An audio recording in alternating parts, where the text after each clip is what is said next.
Um, I want to make this press statement simply because I think this examination in chief is going to go quite lengthy.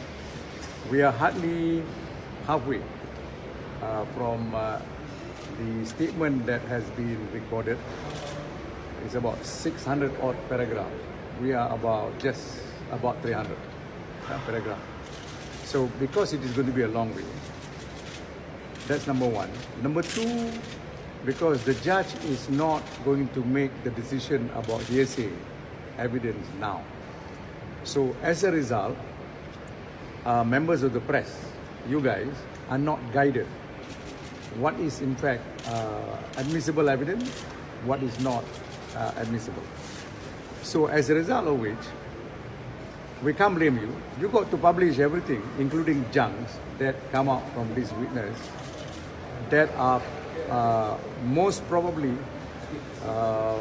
hearsay evidence. Like for instance, you will note, this witness have said over and over, almost every paragraph, whenever there is something that has gone wrong, he says, I heard this from Jolo. I took instruction from Jolo, and Jolo said this, Jolo said that. All this in our submission yesterday, as you already heard, are all inadmissible. If they are inadmissible, what so far the press has been reporting about our client is off. Because as I've explained to you and to the court, what hearsay and the reason why hearsay are excluded is because when you say somebody said this, you're not responsible. It is not on oath, because that person is not in court to be tested whether he in fact said that or whether he said the truth. We're talking about Jolo, okay? He's not in court to be tested. So I want to appeal to you to use some sense of fair judgment when you report. You have to report both sides of the story, because that is what he claimed Jolo said. It's very important. And this is not tested in terms of truth, if at all even it is allowed to come in. It is not tested and it will remain untested. And secondly, I have said, if the authorities are saying, the IGP said it, the Prime Minister said it, and Deputy Prime Minister said it, and they say this, that Jolo is within weeks, they would have got him arrested. They know precisely where it is. Now, if they do that, and today I heard the IGP said by year end they'll bring him. But by year end, the trial is over. At least from the prosecution angle, the trial is over. So why do that?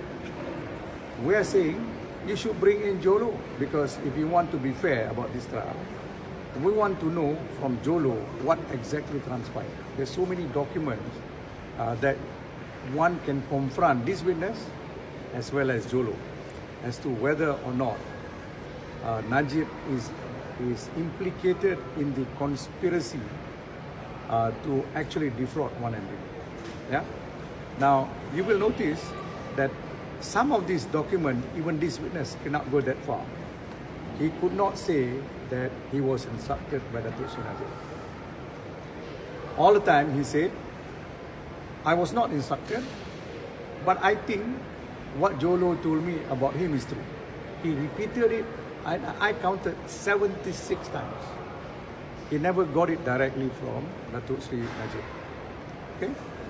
Now, the other thing I want to appeal to you is the third thing, very important. You must get this right. The reason why TIA became 1MDB is because the young Deputy Tuan Agong, who's also the Sultan of Terengganu, was upset with the way TIA was being run.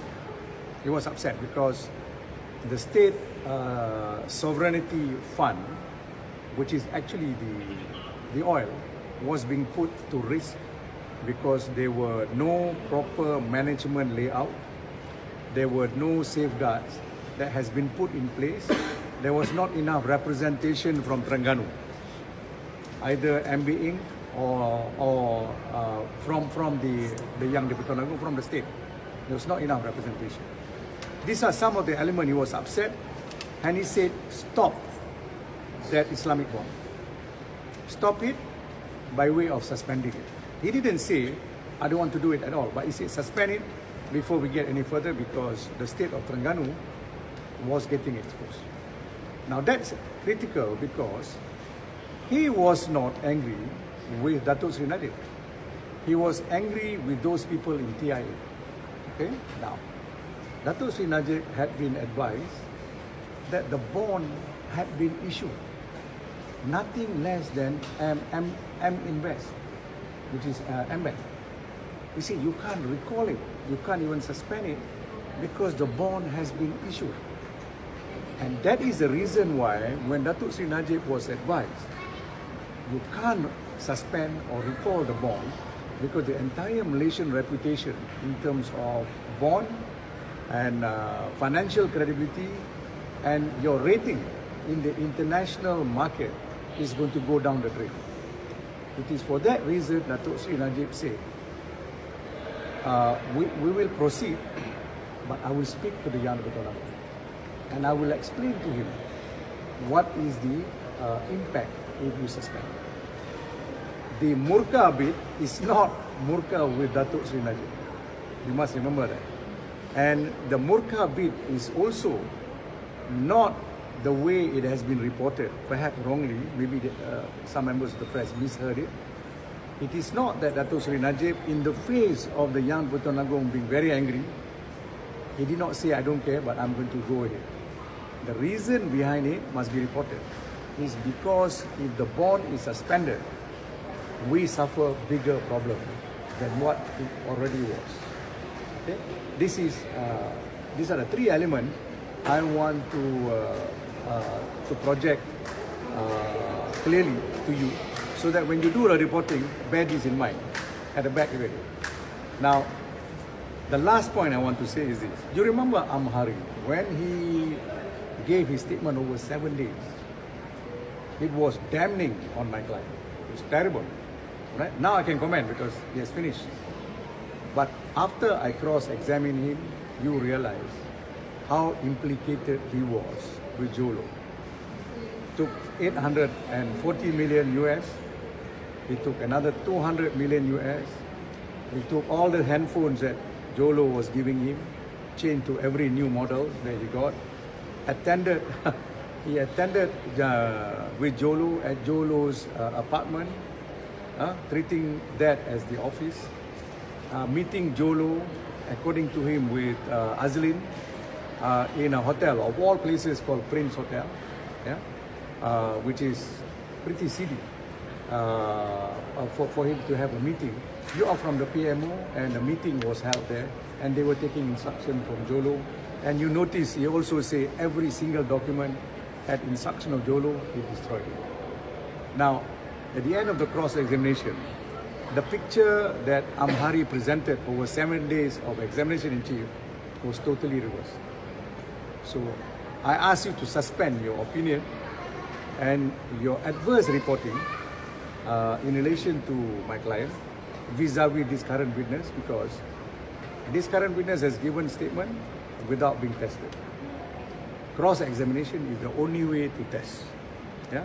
The British system, which is our system, the Anglo-American system, the genius, I've said yesterday, the genius of that system is the invention of cross-examination.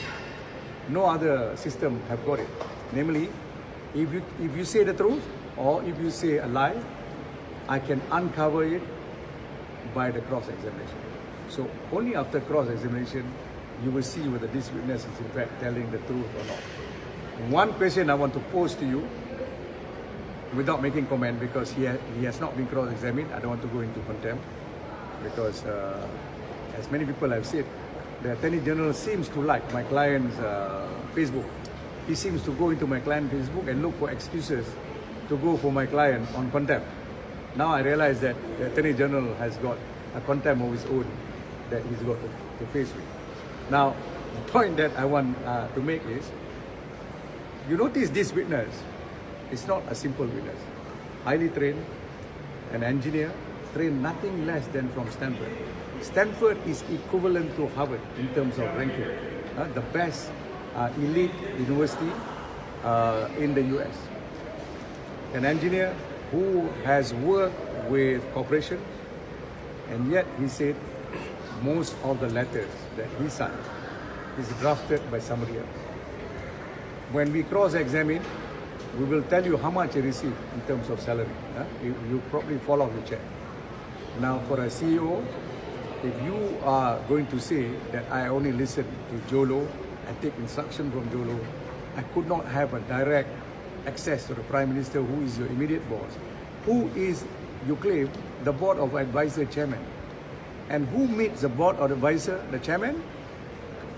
Not even the board. It is he alone meet. So in the face of that, I want you to bear in mind, can his statement be believed that I don't have access to the Prime Minister? When it is he alone who records the meeting, it is he and the Prime Minister. He can have as many meetings as he wants under the excuse of having a meeting with the Board of Advisors. Okay? But there's a lot more story I want to tell you about the 117. You have heard of it in the SRs, how 117 operate. Amhari agreed. Most of the witnesses agreed under 117, including the bankers. We will confront him with this because his interpretation of 117 is, I would say, completely childish because it's got nothing. He said, Board of Directors cannot control the company. Then who else controls the company? It is the Board of Directors who run any company in the world. The Board of Advisor has got a specific function specified in the 117, which we will bring it about when we cross it. Okay? Any question?